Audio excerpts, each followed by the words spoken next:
Assalamualaikum, salam sejahtera dan salam Malaysia Madani.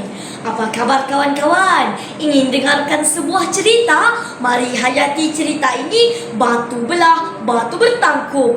Begini ceritanya. Mak Tanjung tinggal bersama anaknya Melur dan Pekan di kaki bukit berapi.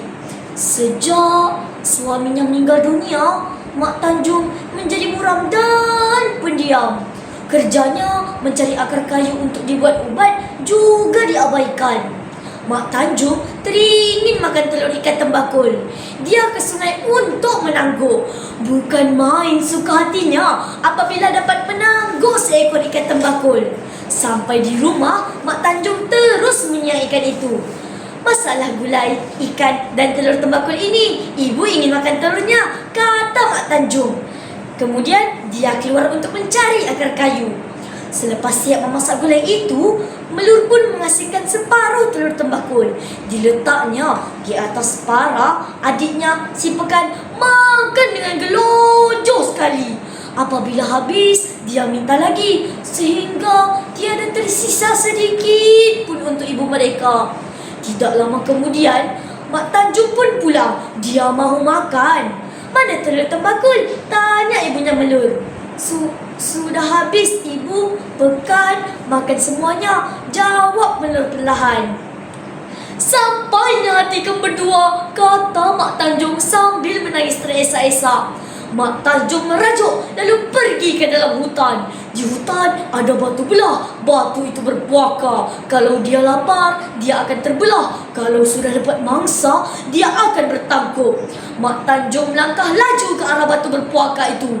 Melur dan Pekan mengejar dari belakang. Ibu, ampunkan kami. Ibu, jangan pergi.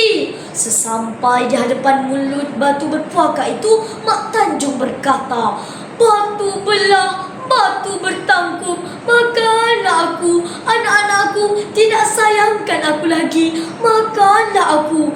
Mak Tanjung melompat dan masuk ke dalamnya. Dengan cepat, ia bertangkup kembali dan meninggalkan kesan darah di tepi mulutnya. Raungan dan teriakan di depan batu berpuaka itu tiada gunanya lagi. Mereka berdua tertidur kepenatan. Melur bermimpi diberi sebiji telur ayam yang akan membawa tuah kepada mereka berdua. Apabila terjaga, benar-benar ada sebiji telur ayam di sisinya. Mereka berdua dipelihara oleh nenek kebayan yang terjumpa mereka di dalam hutan. Masa berlalu, Melur membesar menjadi gadis rupawan.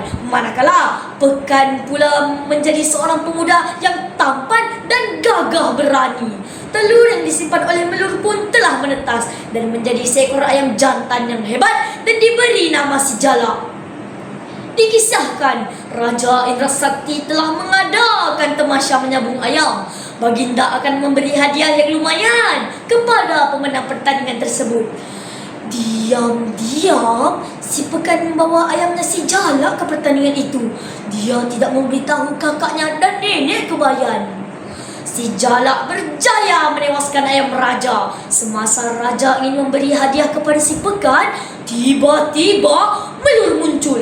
Pekan, sanggup kamu membiarkan si Jalak mencederakan ayam raja? Pekan yang ketakutan lalu menyorok di belakang raja. Namun, mata raja terpaku. Baginda terpesona dengan kecantikan Melur. Raja telah menghantar satu rombongan meminang ke rumah nenek kebayan. Pinangan itu diterima, maka Melur dan Raja Indra Sakti pun berkahwin. Mereka berdua tinggal di istana dan hidup aman dan bahagia sehingga ke akhir hayat.